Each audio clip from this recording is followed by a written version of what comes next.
Arsenal interested and they are monitoring the Ghanaian international left-footed, plays for Ajax, 22 years of age, Mohamed Kudus. Arsenal are interested and monitoring him. Then, Bukayo Saka and Emile Smith Rowe, there's some updates and some hails coming in from a very credible journalist, and he has gone ahead to predict their ceiling. Then, Mesut Ozil and Ian Wright, two legends of Arsenal, meet up in Qatar at the World Cup. Welcome to Rokani Media Football. How are you guys and where are you watching us from? Smash the like button, comment and share. And if you're watching us for the very first time, endeavor to subscribe to this channel. And why are you subscribing, guys? Because we've hit 8,000 subscribers, and congratulations to everyone who has been part of this journey from 1 subscriber to 1,000, 3,000 up to 8,000, and let's see to it that we enter 2023 while having close to 10,000 subscribers onto this channel. Guys, thank you very much for subscribing, and don't forget to continue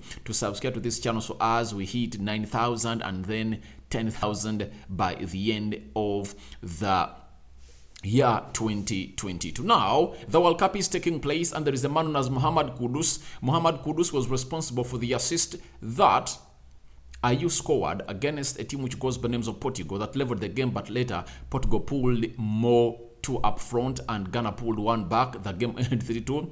In the game of South Korea, Mohamed Kudus came up and really erupted and really played very well.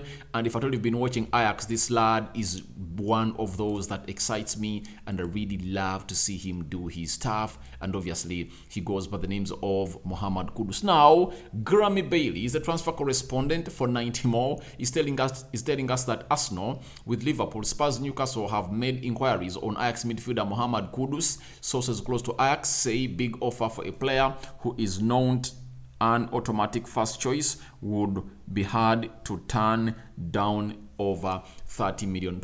I believe with his performance at the Euros, Mohamed Kudus is really going to go on and really get a move. But Arsenal going in for Mohamed Kudus is an indicator that they are really wanting a player who plays on the right attacking side of the midfield and is left-footed like Bukayo Saka. I believe that's the reason as to why Arsenal has been put in this conversation, and they're really picking a lot of interest in a player who goes by the name of Mohamed Kudus. Mohamed Kudus can also play good centrally.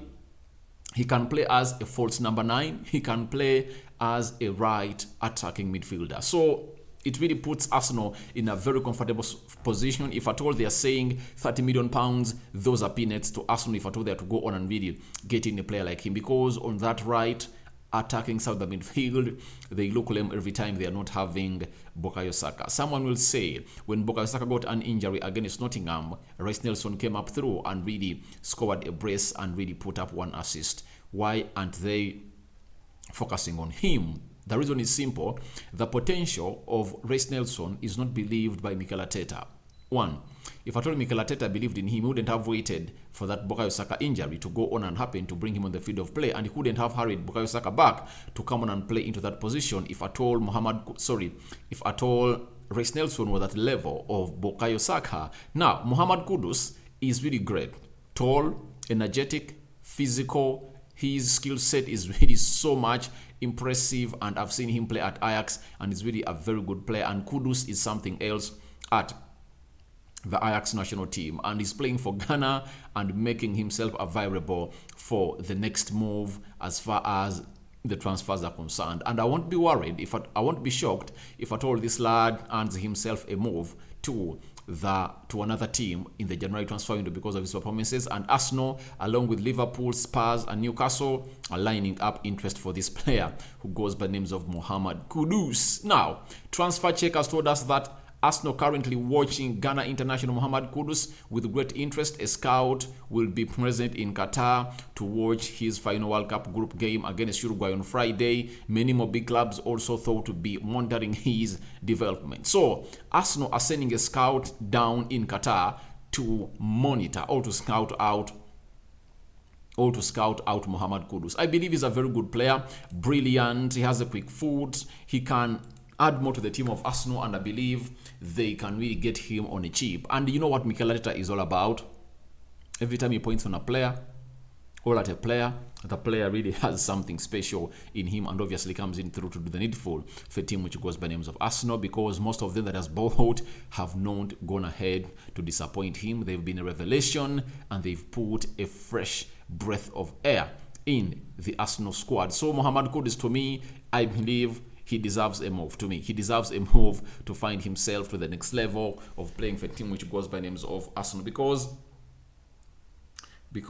Arsenal is really a team that has loads and loads and loads and loads and loads and loads and loads and loads of is a team that really has lots and lots of players that are missing in action, because the squad is really limited, according to me. If at all they go ahead and really buff up and beef up their squad, they can be a team that can win the Premier League and obviously go ahead to compete in the UEFA Europa League and the FA Cup, because they've already been knocked out of what we call the the Carabao Cup by Brighton. So Mohamed Kudus is being watched on by Arsenal, and a scout has been sent in Qatar. Now, it shows you the interest the team is holding in a player. The moment they tell their scout to go out and watch a player, that means they are really keeping their tabs onto the player who goes by names of Mohamed Kudus. And I believe if Atula Mohamed Kudus, I'm playing against Uruguay, this is where I come out and even score more. I score a goal, all be so much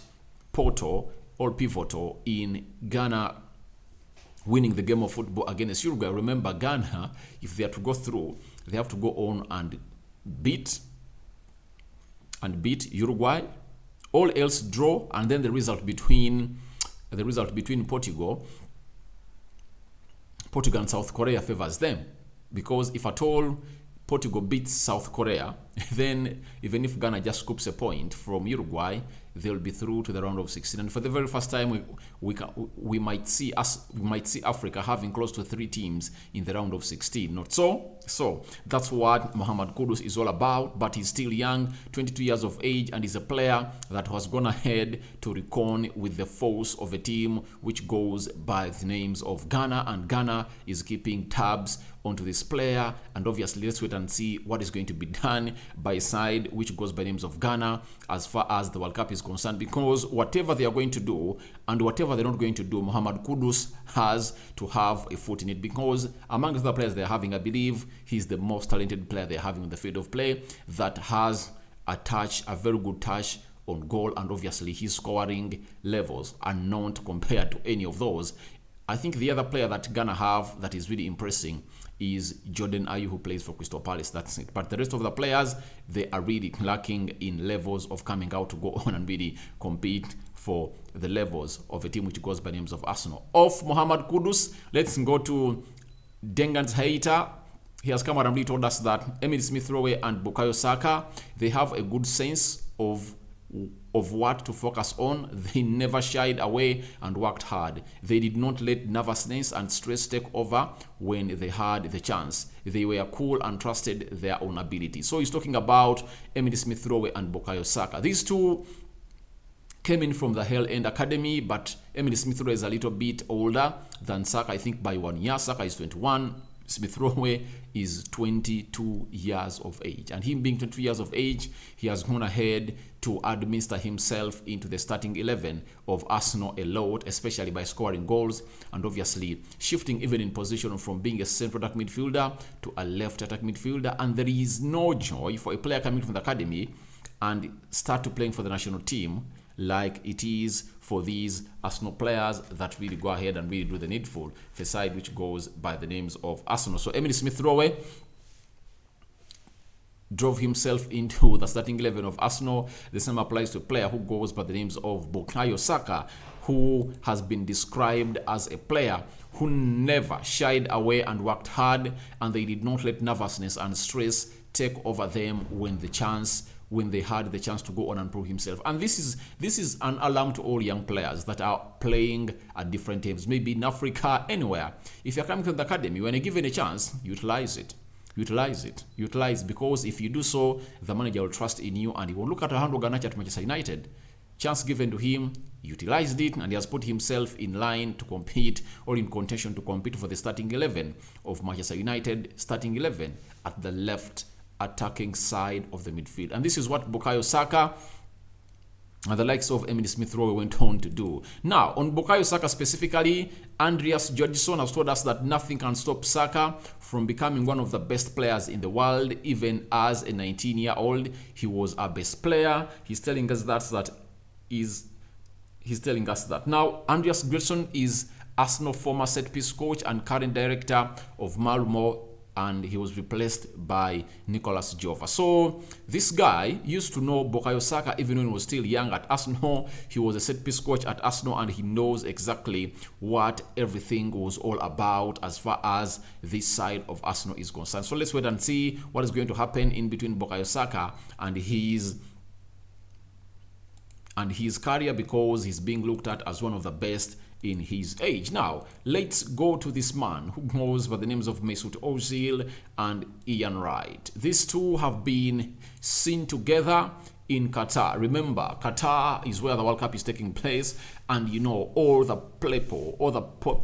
people, ex-players, veterans, and those that are still playing, they're in Qatar to see to it that they really watch the World Cup take its course in Qatar. And obviously, Ian Wright, who played in the early 90s and late 90s for Arsenal, met up with Mesut Ozil, who played for Arsenal, I think from 2011 to 2020. That's when Mikel Arteta told him, please leave the club. So he was at Arsenal for some good years, close to 8 or 10 years at Arsenal.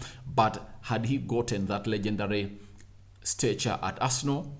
I leave that to the fans of Arsenal to tell me whether you think Mesut Ozil had earned the status of being called a legend at a club which goes by the name of Arsenal. Thank you guys for watching again. Rokani David is my name. Tell me what you think about Arsenal scouting Mohamed Kudus in Qatar. Then Emile Smith Rowe and Bukayo Saka. They've told us the secret behind their success at Arsenal, and obviously what do you think about Mesut Ozil meeting the Arsenal legend Ian Wright? Do you think Mesut Ozil has earned the right to be called the Arsenal legend also? I hand you over to the Lord. Thank you guys for watching. Sign out for now. See you later.